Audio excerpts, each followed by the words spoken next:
gabadha sharwaduhu waxay u tagtay xarunta lagu hayo maxaabiista si ay u booqato gabadhii dhagar qabtay. waxay ku tiri xitaa arrin yar ma maarayn kartid. maxaa faa'iido ah oo aad leedahay? gabadhii dhagar qabtay ayaa markiiba baryootantay iyadoo leh ugu dambayn waa timid. fadlan iga saar halkan. weli waan kaa caawin karaa inaan gabadhaas ka adkaano. gabadha sharwaduhu oo xanaaqsan ayaa tiri khaladkii ugu weynaa ee aan galay wuxuu ahaa inaan adiga ka dhigo halyeeyada sheekadayda. markay aragtay jahawareerka wejigeeda waxay boorsadeeda kala baxday buug waxayna uga warantay sheekada oo dhan. waxay tiri waxaan kuugu doortay doorka halyeeyada si aad iiga caawiso inaan ciqaabo qoyska gabadhaas. laakiin waxaad noqotay qof idib u dhigaya oo keliya. markaas ayay gabadhii dhagar qabtay garatay inay ahayd qalab ay iyadu uun adeegsanaysay. laakiin gabadha sharwaduhu waxay ku tiri xitaa uma qalantid inaad noqoto qalabkayga. waxay ahayd inaan hore u ogaado. kugu tiirsanaantu way ka xun tahay inaan anigu wax walba keligay sameeyo. gabadhii dhagar qabtay ayaa argagaxday waxayna tiri hadda maxaan sameeyaa? gabadha sharwaduhu waxay ku jawaabtay halkan iska joog oo ka fiirso khaladaadkaaga. kadib way istaagtay oo baxday iyadoo aan ilaawin inay ismuujiso oo ay ku faanto hortiisa. habeenkaas wiilkii wuxuu ku riyooday riyo cabsi leh. intuu hurday ayuu si kedis ah u toosay. wuxuu qaatay taleefankiisa wuxuuna wacay gabadhii.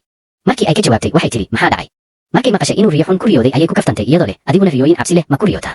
waxaan moodayay in dadka taajiriinta ahi ay ku riyoodaan lacag samada uga soo daaysa oo keliya. kadib iyadoo welwelsan ayay weydiisay ma fiican tahay? ma rabtaa inaan ku imaado? laakiin wiilkii wuxuu ku yidhi berri ila soo deg. gabadhu aad bay ula yaabtay waxayna tiri mise jacayl baad ii qaaday. wiilkii wuxuu ugu jawaabay waxaan nahay xaas iyo saygeed. maaha wax caadi ah inaan wada degno. gabadhu qalbigeeda ayay iska tiri gurigiisu aad buu u weyn yahay waxaana ku noolaan karaa bilaash. waxay kaloo ogeyd in gabadhii dhagar qabtay iyo walaalkeed baxiran yihiin sidaas darteed way aqbashay codsigiisa. waxay ku tiri ha ka shalayn go'aankan. kadibna taleefankii ayay dhigtay. muddo yar kadib wiilkii wuxuu maqlay qof albaabka garaacaya. wuxuu is yidhi ma iyadii baa sidaan degdega ah ku timid. kadibna wuu kacay si uu albaabka u furo. gabadha dhagar qabta ah ayaa xirnayd dharkeeda hurdada waxayna isku dayaysay inay wiilka soo jiidato. waxay weydiisay halka uu yaallo qalajiyaha timaha. wiilkii ayaa ugu jawaabay inuu hoose yaallo oo ay iyadu iska soo qaadato. laakiin gabadhii waxay sheegtay inay ka baqayso mugdiga sidaas darteedna ay u baahan tahay qof la socda. wiilkii ayaa u sheegay in kaaliyihiisu dhowaan iman doono isagana uu la degi doono. arrintaas ayaa ka caraysiisay gabadhii waxayna albaabka xoog ku dhufatay iyadoo baxday. waxay go'aansatay inay si kasta qalbiga wiilka ku hantido. habeen dambe ayay si qarsoodi ah mar kale ugu gashay qolka wiilka waxayna ku seexatay sariirtiisa. subaxdii markii uu soo toosay wiilkii ayaa yaabay oo yidhi maxaad halkan ka samaynaysaa? gabadhii ayaa ku jawaabtay habeenkii waxaan ku riyooday riyo cabsi leh markaas ayaan anigoo hurdo la dhacay qolka khalad uga soo galay. waxay raaligelin ka bixisay dhacdadaas iyadoo sheegtay inaanay ula kac ahayn. gudaha qalbigeedana waxay aaminsanayd in haddii ay si wanaagsan isu matasho ay ku guulaysan karto qalbiga wiilka. isla markaas ayay gabadhii kale timid guriga wiilka iyadoo shandadeedii wadata. markii ay albaabka qolka furtay aad bay ula yaabtay markii ay aragtay gabadha dhagar qabta ah oo halkaas joogta. waxaa kasii yaab badnayd in gabadhaasi ahayd wakiilkeedii hore. gabadhii waxay isweydiisay sidee ayay iyaduna halkan ku timid.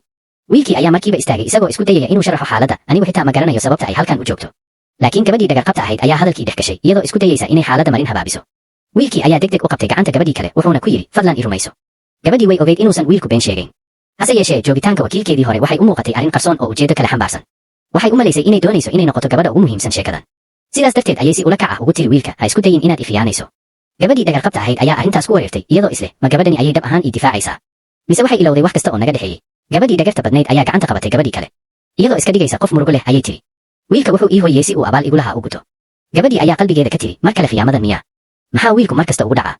markaas ayay tiri dhib ma leh in qof kale nala dego. runtii waan ku faraxsanahay. hadda wixii ka dambeeya wada noolaan doonaa waana in aan si wanaagsan isu fahnaa. gabadhii dhagarta badnaydse waxay islahayd gabadhu waa doqon iyadoo faraheeda ku sidata faraantii aad u qiimo badan. waxay ka walwalsanayd in haddii faraantigu waxyeello gaaro aysan dib ugu noqon karin adduunkii ay ka timid. sidaas darteed waxay bilowday inay qorshayso sidii ay ku heli lahayd. intaas kadib wiilkii ayaa yidhi abaalmarin noocee ah ayaad rabtaa? gabadhii dhagarta badnayd ayaa si degdeg ah u tiri waxaan rabaa faraantigan.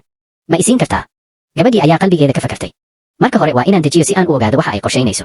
sidaas darteed way ogolaatay codsigeeda balse wiilkii ayaa joojiyey isagoo leh faraantigan aniga ayaa keliya ku aaminay inay hayso. gabadhii way ka niyad jabtay. waxay ka baqday in haddii gabadhaasi heli weydo faraantiga ay qoyska uga aargudato. markaas ayay tiri maxaad wax kale u dalban weyday? gabadhii dhagarta badnayd ayaa ku jawaabtay waa hagaag waan fahmay.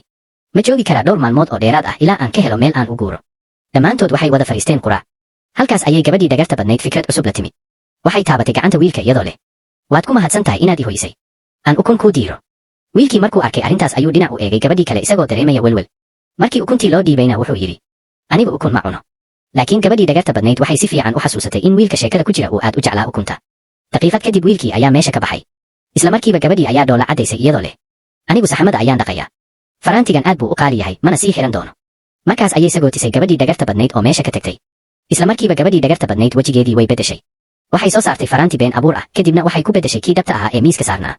markii ay hawshaas dhamaysay ayay dhinac fadhiisatay iyadoo faraantiga eegaysa kuna faraxsan inay si fudud ku heshay laakiin farxaddeedii ayaa hakatay markii ay si lama filaan ah u maqashay qaylada gabadhii.